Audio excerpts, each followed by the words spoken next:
Rairangpur बामनघाटी rail विकास समितिर षष्ठ प्रतिष्ठा दिवस पालित। मयूरभंज जिलार द्वितीय बृहत्तम बामनघाटी उपखंड वन जंगल खनि खादन रे प्राचुर्य भरा संपद रे भरपूर। यार ऐतिह्य और संस्कृति नियारा अटे। सबु थाई किछि नाही। एही अंचल रे 1905 मसीहारू टाटा कंपानी लौह पत्थर नहीं टाटानगर रे शिल्प प्रतिष्ठा करी सारा विश्व रे लौह बादशाह होई एक नियारा छवि सृष्टि करिछि। सेतेबेले टाटानगर बादाम पहाड़ जंगल वे रेलपथ थिला। दीर्घ 100 वर्ष धरी एठारे रेलपथ बादाम पहाड़ केन्दुझर एवं गुरुमूषाणी बांगिरीपोषी संप्रसारण हो पारि नाही। समाजर आर्थिक प्रगति रे रेलपथ रेल चलाचल भूमिका अनन्य। जो देश रे रेलपथर विकास होईछि सेही देश सेति प्रगतिशील। रेल विभाग यही अंचल कोटी कोटी टंका खनिज पदार्थ परिवहन रु पाउथुवा सत्ते रेल विकास तथा संप्रसारण पाई टंकाटिए खर्च करुनथिला। एही आदिवासी अध्युषित अंचलवासी रेल रे राजधानी भुवनेश्वर और दिल्ली जीवा स्वप्न होइथिला। याकु नै गुरुमूषाणी अंचलर किछि युव समाजसेवी 6 वर्ष तले एक अणराजनैतिक संगठन बामनघाटी रेल विकास समिति गठन करी रेलपथ संप्रसारण नहीं शांतिपूर्ण भावे दुर्बार आंदोलन आज पर्यंत चालू रखिछन्ति। महामहिमा राष्ट्रपति प्रधानमंत्री मुख्यमंत्री रेल मंत्री रेल विभाग मुख्य को लिखित भावे विभिन्न समय दाबीपत्र प्रदान करिछन्ति। महामहिमा राष्ट्रपति मध्य बामनघाटी उपखंड रे रेल विकास पाई केंद्र सरकार को अवगत कराइछन्ति। गत वर्ष महामहिमा राष्ट्रपति श्रीमती द्रौपदी मुर्मू रेल मंत्री अश्विनी वैष्णव द्वारा बादाम पहाड़ राउरकेला शालीमार टाटानगर को 3टी रेलर शुभ उद्घाटन करथिले, जहा द्वारा बामनघाटी उपखंडवासी उपकृत होइछन्ति। कम अर्थरे जीवा आसिबा करि पारछन्ति। आसंता डिसेम्बर 7 तारिख दिन महामहिमा राष्ट्रपति श्रीमती द्रौपदी मुर्मू रेल मंत्री अश्विनी वैष्णव मुख्यमंत्री मोहन माझी एवं अन्य नेतृवृंद रेल विभाग वरिष्ठ पदाधिकारी प्रमुख बांगिरीपोषी ठारे गुरुमूषाणी बांगिरीपोषी बादाम पहाड़ केन्दुझर बांगिरीपोषी चाकुलिया रेलपथ संप्रसारण पर शिलान्यास करिवे। रायरंगपुर सन्निकट दुबुलाबेड़ा ग्रामर कुडुमी सांस्कृतिक भवन परिसर रे बामनघाटी रेल विकास समिति रायरंगपुर तरफରୁ षष्ठ प्रतिष्ठा दिवस पालित हो जाइछि। एही प्रतिष्ठा दिवस अनुष्ठान संपादक तथा वरिष्ठ सांबादिक श्री सुब्रत महांती सभापतित्व अनुष्ठित हो जाइछि। प्रथमे गांधी फोटोचित्र रे पुष्पमाल्य दे श्रद्धांजलि ज्ञापन करथिले। शांतिपूर्ण भाव रे दीर्घ 6 वर्ष धरी निरवच्छिन्न भाव रे रेल विकास पई अनुष्ठान समस्त सदस्य अंचलवासी सहयोग करिथिबारु कृतज्ञता जणाइथिला।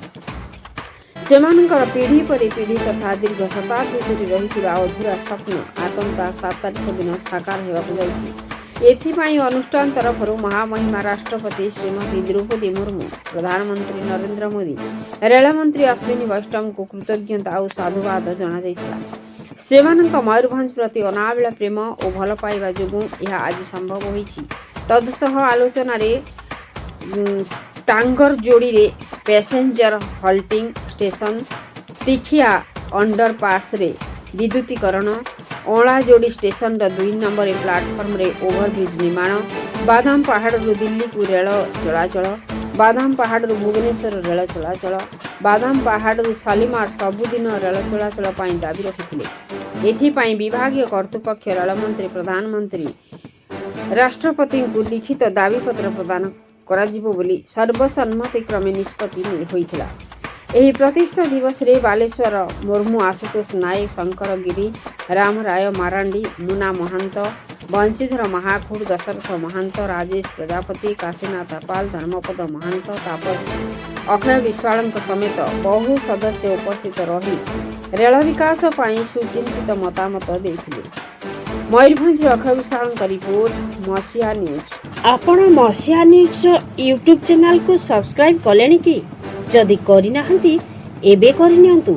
एहा सह मसीहा न्यूज रो फेसबुक पेज को और ट्विटर को फॉलो करंतु। ता सह मसीहा न्यूज रो ऐप आसी गलानी निज मोबाइल रो प्ले स्टोर रो डाउनलोड करनियंतु। जय जगन्नाथ। मैं राजेश कुमार प्रजापति बामनघाटी रेल विकास समिति एक सभ्य सदस्य हूँ और हम लोग रेल के विकास के लिए विगत कई वर्षों से हम लोग चेष्टा में लगे हुए हैं। हमारे सभी के कमेटी के सदस्य जो हैं अपना पुरजोर कोशिश करते हैं।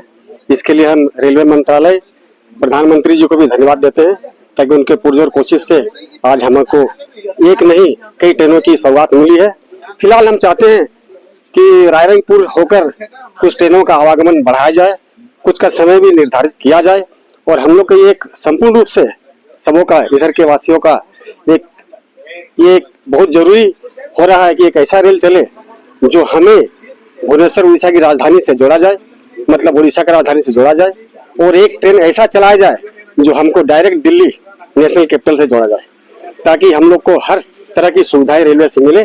फिर भी फिलहाल आज मंत्रालय की ओर से जितनी रेल हम लोग को मिली है, हम उनके लिए दिल से आभार व्यक्त करते हैं। धन्यवाद। दशरथ महांत रेल विकास समितिर जड़े सभ्य प्रथम मु से सब रही जहा हो प्राणपणे चेष्टा करी आमे जो रेल विकास समिति गठन करूँ ये गठन फल आमे एबे उपभोग करूँ, तेणु आम बहुत खुशी अति निम्न श्रेणी लोक मैंने ये को राजेश भाई, राजेश भाई अपने हिंदी रे कहबे, हिंदी रे गोटे हैं कहूना टिके कहूना थाउ हमर चारटा था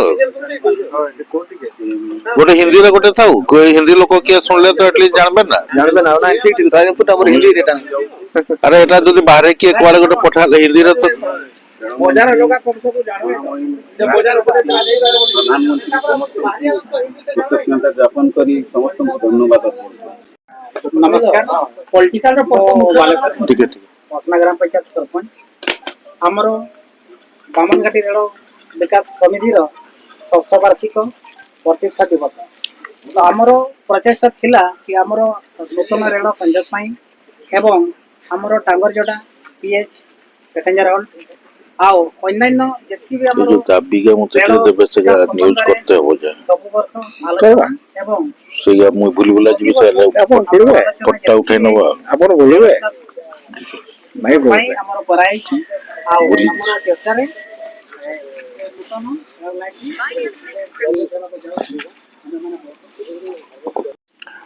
मु बामनघाटी रेल विकास समिति संपादक श्री सुब्रत महांती। आज आमर षष्ठ प्रतिष्ठा दिवस पालन करा जाउची। एही बरी गत